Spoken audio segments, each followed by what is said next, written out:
ನಮಸ್ಕಾರ ಎಲ್ಲರಿಗೂ. ಈ ದಿನ ರಾಮನವಮಿಯ ಹಬ್ಬದ ಶುಭಾಶಯಗಳು ಎಲ್ರಿಗೂ.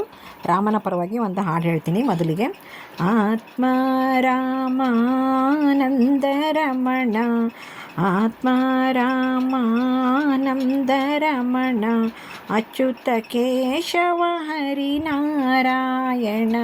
ಅಚ್ಯುತ ಕೇಶವ ಹರಿನಾರಾಯಣ, ಭವಭಯಹರಣ ವಂದಿತ ಚರಣ, ಭವಭಯಹರಣ ವಂದಿತ ಚರಣ, ರಘುಕುಲಭೂಷಣ ರಾಜೀವಲೋಚನ,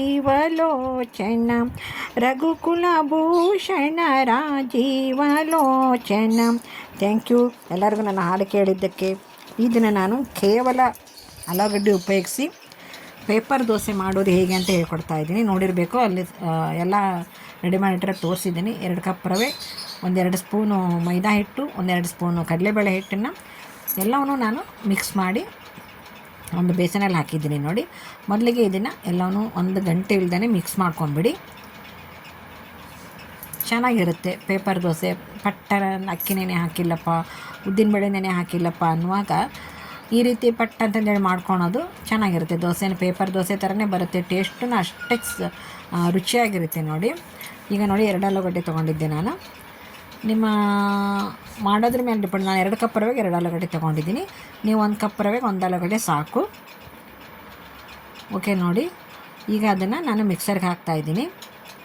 ಅದನ್ನು 3 ಏನು ಮಿಕ್ಸ್ ಮಾಡಿದ್ದೆಲ್ಲ ಅದನ್ನು ನೀವು ಪುಡಿ ಇನ್ನೂ ಸ್ವಲ್ಪ ಸಣ್ಣಕ್ಕೆ ಮಾಡ್ಕೋಬೇಕಾಗತ್ತೆ. ದೋಸೆ ಚೆನ್ನಾಗಿ ಬರುತ್ತೆ, ಪೇಪರ್ ಥರ ಬಂದುಬಿಡುತ್ತೆ.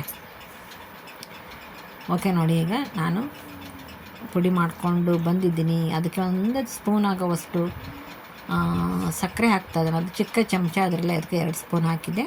ಸಕ್ಕರೆ ಹಾಕೋದ್ರಿಂದ ದೋಸೆ ಕೆಂಪಾಗಿ ಬರುತ್ತೆ. ಈಗ ಅದನ್ನು ಪುಡಿಯೆಲ್ಲ ಒಂದು ಬೇಸನ್ನಿಗೆ ತಕ್ಕೊಂಡು ನೆಕ್ಸ್ಟು ಆಲೂಗಡ್ಡೆನ ನಾನು ತುರಿದಿದ್ದೀನಿ. ದಯವಿಟ್ಟು ಹೆಚ್ಕೋಬೇಡಿ, ಹೆಚ್ಕೊಂಡ್ರೆ ಪೀಸ್ ಹಾಗೆ ಉಳಿದ್ಬಿಡುತ್ತೆ. ಅದಕ್ಕೆ ತುರಿದು ನೀವು ರುಬ್ಕೋಬೇಕಾಗತ್ತೆ. ನೋಡಿ, ಈಗ ರುಬ್ಬಿರೋದನ್ನು ಹಾಗೆ ಒಂದು ಚಿಕ್ಕ ನಾವು ಟೀ ಕುಡಿತೀವಲ್ಲ ಆ ಕಪ್ಪಲ್ಲಿ ಮೊಸರು ತೊಗೊಂಡಿದ್ದೀನಿ. ಎಲ್ಲವನ್ನು ಮಿಕ್ಸ್ ಮಾಡ್ತಾಯಿದ್ದೀನಿ. ನೋಡಿ, ಆಲೂಗಡ್ಡೆ ರುಬ್ಬಿರೋದು ಹಾಗೆ ಒಂದು ಚಿಕ್ಕ ಕಪ್ನಲ್ಲಿ ಮೊಸರು ತೊಗೊಂಡಿದ್ನಲ್ಲ ಅದನ್ನು ನಾನೇನು ಪುಡಿ ಮಾಡ್ಕೊಂಡಿದ್ನಲ್ಲ ಅದು ಎಲ್ಲವನ್ನು ಮಿಕ್ಸ್ ಮಾಡಿ. ನೋಡಿ, ಈ ಹದಕ್ಕೆ ಬಂದಿದೆ ಅದು. ನೀವು ಸ್ವಲ್ಪ ನೀರು ಹಾಕ್ಕೊಳ್ಳಿ, ನೀರು ಹಾಕ್ಕೊಂಡು ಕಲಿಸ್ಕೊಳ್ಳಿ. ನೋಡಿ, ಇದೇ ಕಪ್ನಲ್ಲಿ ನಾನು ನೀರು ಹಾಕ್ಕೊಂಡಿದ್ದು, ಮೊಸರು ತೊಗೊಂಡಿದ್ದು. 1 ಸ್ಪೂನಿಂದ ನೀವು ಚೆನ್ನಾಗಿ ಕೈಯಾಡಬೇಕಾಗುತ್ತೆ. ದೋಸೆ ಹಿಟ್ಟಿನ ಅದಕ್ಕೆ ಅದನ್ನು ಮತ್ತೆ ನೆನ್ಕೊಳ್ಳೋದು, ಯಾಕಂದರೆ ನೀರು ಹೀರುತ್ತಲ್ವ ರವೆ, ಅದಕ್ಕೋಸ್ಕರ ಒಂದು 5 ನಿಮಿಷ ಬಿಟ್ಟರೆ ಸಾಕು ಕಣ್ರಿ. 5 ನಿಮಿಷ ಬಿಟ್ಟರೆ ಸಾಕು, ಗರಿಗರಿಯಾದಂಥ ದೋಸೆ ಬರುತ್ತೆ. ನಾವು 5 ನಿಮಿಷ ಬಿಟ್ಟು ಏನಾದರೂ ಚಟ್ನಿ ಮಾಡ್ಕೊಳ್ಳೋದಾದರೆ ಮಾಡ್ಕೊಂಬಿಟ್ರೆ ಪಟ್ ಅಂತಂದೇಳಿ ನಾವು ದೋಸೆನ ರೆಡಿ ಮಾಡ್ಕೋಬೋದು. ಸ್ಕೂಲ್ಗೆ ಹೊರಗಡೆ ಎಲ್ಲರೂ ಹೋಗುವಾಗ ಅರ್ಜೆಂಟ್ ಇದ್ದರೆ ಈ ಥರ ದೋಸೆ ಮಾಡಿಕೊಂಡು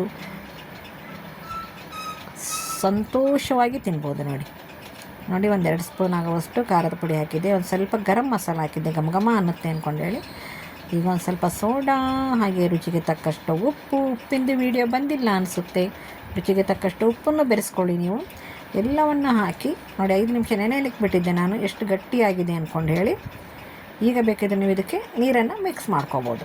ದೋಸೆ ಹಿಟ್ಟಿನ ಅದಕ್ಕೆ ನೀರನ್ನು ಮಿಕ್ಸ್ ಮಾಡಿಕೊಂಡ್ರೆ ಗರಿ ಆದ ಹೋಟೆಲ್ ಥರ ಪೇಪರ್ ದೋಸೆ ಸಿಗುತ್ತಲ್ಲ ಅದೇ ರೀತಿ ಬರುತ್ತೆ. ನೋಡಿ, ಹಂಚು ಕಾಯಲಿಕ್ಕೆ ಇಟ್ಟಿದ್ದೆ. ನೋಡಿ, ಈಗ ಹಂಚಿಗೆ ನಾನು ದೋಸೆ ಹಾಕಿದ್ದೀನಿ ಆಲ್ರೆಡಿ. ಸ್ವಲ್ಪ ಹಂಚು ಒರೆಸ್ಕೊಂಡು ನೀರು ಬೆರೆಸಿ ಹಾಕ್ಕೊಂಬಿಡಿ. ನೋಡಿ, ಈಗ ನಾನು ಮತ್ತೊಂದು ದೋಸೆ ಹಾಕೋದು ನಿಮಗೆ ತೋರಿಸ್ತಾ ಇದ್ದೀನಿ. ನೀವು ಎಷ್ಟು ತೆಳ್ಳಗೆ ಬೇಕಾದರೂ ಹಾಕ್ಕೋಬೋದು ಸ್ನೇಹಿತರೆ. ಒಂಥರ ಏನೋ ಗೊತ್ತಿಲ್ಲ, ದೋಸೆ ಎಷ್ಟು ಸಲ ತಿಂದ್ರೂ ಬೇಜಾರಾಗಲ್ವಲ್ಲ, ಹೌದಲ್ವ? ಬೇಜಾರಾಗೋದೇ ಇಲ್ಲ ದೋಸೆ ಅಂತಂದರೆ. ನೋಡಿ, ಈಗ ಬೆಂದಿದೆ. ನೋಡಿ ಎಷ್ಟು ತೆಳ್ಳಗೆ ಬಂದಿದೆ, ಈಗ ಎಷ್ಟು ಕೆಂಪಾಗಿದೆ ಅಂದ್ಕೊಂಡು ಹೇಳಿ. ಬನ್ನಿ ಈಗ ಸರ್ವ್ ಮಾಡಿಬಿಡೋಣ. ನಾನು ಮನೆಯಲ್ಲಿ ದೋಸೆ, ಪಲ್ಯ, ಹಾಗೆಯೇ ಮಾವಿನಕಾಯಿ ಚಟ್ನಿ, ಟೊಮೊಟೊ ಹಣ್ಣಿನ ಚಟ್ನಿ 3 ಮಾಡಿದ್ವಿ. ಬನ್ನಿ ಸ್ನೇಹಿತರೆ, ಎಲ್ಲರೂ ನಮ್ಮ ಮನೆಗೆ ರಾಮನವಮಿ ಹಬ್ಬದ ಪ್ರಯುಕ್ತ ಇವತ್ತು ಮಾಡಿರಲಿಲ್ಲ, ನೆನ್ನೆ ಮಾಡಿದ್ದಿದ್ದು. ಇವತ್ತು ಪಾನಕ ಕೋಸಂಬರಿ ತಿನ್ನಲಿಕ್ಕೆ ಬನ್ನಿ. ಹಾಗೆ ಈ ದೋಸೆನ ನೀವು ಒಂದು ಸಲ ಟ್ರೈ ಮಾಡಿ. ಗರಿ ಆಗುತ್ತೆ, ರುಚಿಯಾಗಿರುತ್ತೆ. ಮಕ್ಕಳಿಗೂ, ವೃದ್ಧರಿಗೂ, ನಿಮಗೂ ಒಂದು ಡಿಫ್ರೆಂಟ್ ಟೇಸ್ಟ್ ಕೊಡುವಂತಹ ಆಲೂ ದೋಸೆ.